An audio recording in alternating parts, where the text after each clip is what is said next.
Sa pamumuno ni Police Lieutenant General Jose Melencio Nartates Jr., Acting Chief PNP, nagsagawa ng press briefing ang Philippine National Police kahapon, September 8, 2025 sa Camp Crame. Pinangunahan ni Police Brigadier General Randolph Tuanyo, Chief ng Public Information Office, ang talakayan na tampok ang mahalagang accomplishments ng PNP sa nakalipas na linggo. Kabilang rito ang pagpapatupad ng mga operasyon at programa para sa kaligtasan ng publiko at pagpapanatili ng kaayusan sa buong bansa.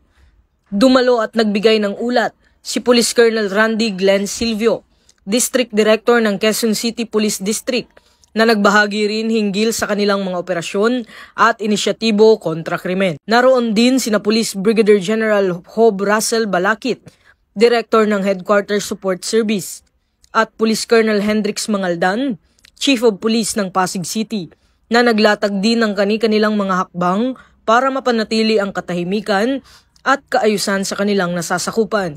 Nagbigay rin ng update sina Police Major Helen de la Cruz ng CIDG, Police Lieutenant Nadame Malang ng HPG, Police Major Eleanor Villacruz ng AKG at Police Major Hazel Asilo ng NCRPO, kaugnay ng kani-kanilang mga programa at operasyon na nakatuon sa pagpapalakas ng seguridad at serbisyo publiko.